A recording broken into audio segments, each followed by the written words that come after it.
Hello ladies and gentlemen, welcome to my first video. This is going to be on the CVA Scout and 350 Legend. Just want to go over some of the pros and cons with y'all just in case y'all wanted to actually have a video or see a video that had more content or maybe more relevant content, some of the questions that you were asking. I have killed, 4 deer with this thing so far. And with the 180 grain Winchester PowerPoint, which is also the cheapest stuff I can find, I've had all of them pass through. The past couple of years, I've hunted with a 6.5 Grendel. That is a Howe mini action model 1500 that I'll be doing some reviews on soon. Just so, once again, maybe I could answer a question that one of the other channels might not have answered. So back to this one. It has a 20-inch barrel. At least it's what it advertises. It seems shorter than that. Maybe the whole thing is 20 inches, but if you cut out the chamber and don't add those couple inches, just including the lands and the actual rifled part of the barrel, seems like it would be more around 17 inches, maybe 8, maybe 16 and a half inches. I prefer something, honestly, with a longer barrel because you get better muzzle velocity and more knockdown power, but this thing does just perfectly fine. I haven't had any issues with it. It has a really great trigger. The only issue, and also, if y'all are wondering, CVA is made by Brigera, which is a really awesome rifle company. They make super accurate stuff, and as far as I know, they're known for accuracy. I think they're made in Italy, which is really freaking cool. Let's see. The only issue that I've had with this thing, and this is how it opens and closes, by the way, just pull the trigger guard kind of straight down. The barrel will fall open.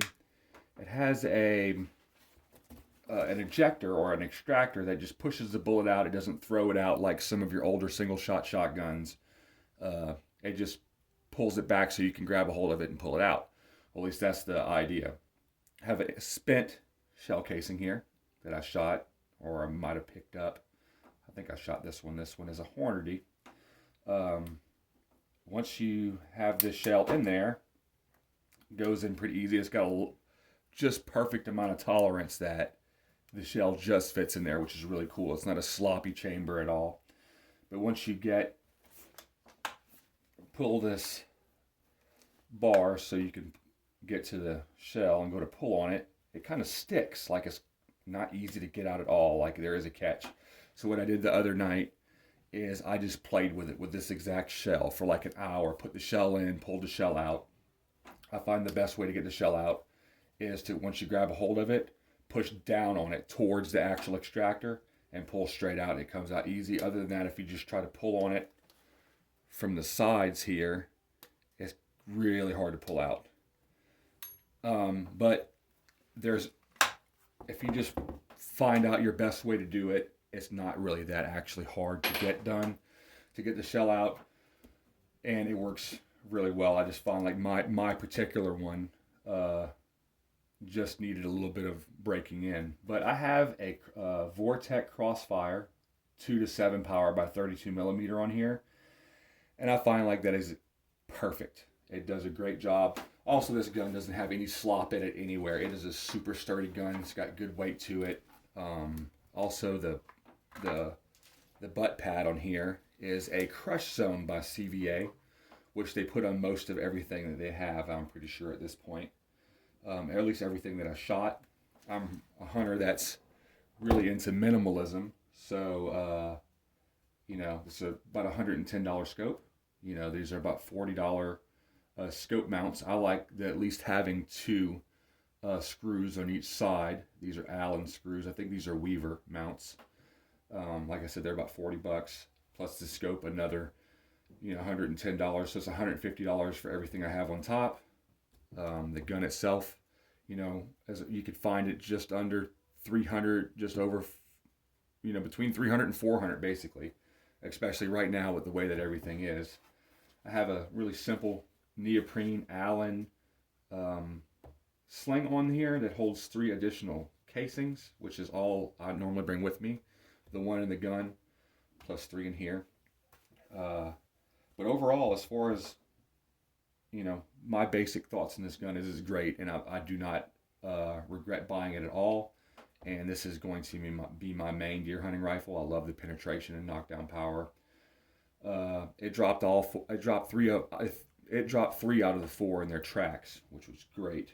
I really like that. I don't like having to chase something down. If I want to chase something, I'll go bow hunting.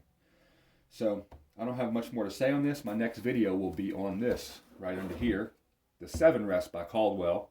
I'm going to actually unbox it and shoot it, and we'll shoot off of it and tell y'all how it does. It was really cheap. I think it was right around 40 bucks. I didn't want to spend a whole bunch on something that I'm basically just using to make sure I get a more stable shot. This was the cheapest thing that I could find. Caldwell, I heard a lot about them. I don't think I've ever owned one, but now I do. So I will tell y'all about that in possibly the next video. If y'all have any questions, if y'all can figure out how to comment, like I said, I'm new to this YouTube thing, but I'm really excited about it.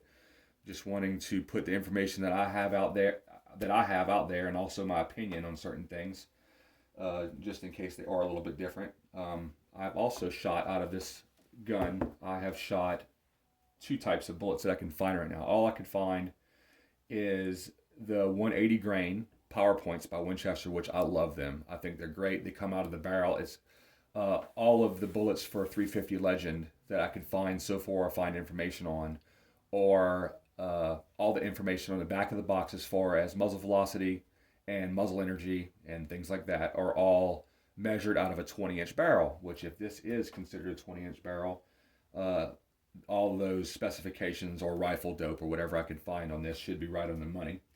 But I have shot the 170 grain Hornady American Whitetail out of this, and also the 180 grain the Winchester PowerPoint, and I couldn't really have an issue with as far as group size. I think, you know, one issue that I have as far as group size is my scope power. At 100 yards, you know, I'm not able to see quite as well, but and also didn't have something super steady to shoot off of. I just had a bipod mounted on here, and I was using a wadded up jacket to put under the buttstock to make sure that I could get as stable as possible. And I couldn't shoot anything worse than a 2-inch group. And for a gun that you're not going to be shooting further for sure than about 200 yards, that's the best you can ask for. Also, the finish on this gun, while I'm on here talking about it, I think is a black Cerakote type of finish, or blued. It looks more of a Cerakote. It's not shiny. And it does not get rust on it. I've gotten it wet. It rained opening day of deer season a little bit, or it kind of was misty and stuff. And my gun did have a lot of condensation on it, and I just wiped it off when I got back to my vehicle and put it directly back in my gun safe when I got home. Didn't have time to clean it. I was really super tired, but no rust on it, so which is a good thing. All of the information that's on the barrel itself is normally like kind of punched into there with some type of a punch that you would, whatever, like put something up against the barrel and hit it to put in the lettering on the barrel. But this one is really nicely done with laser, so I feel like that's just way more quality than a lot of other guns that I've owned. Even some nicer bolt action ones. This is a really great gun, and I hope that y'all like the video. After this is my first video, so if you want to, like and subscribe, press the notification bell. I appreciate it, and y'all have an awesome day. God bless.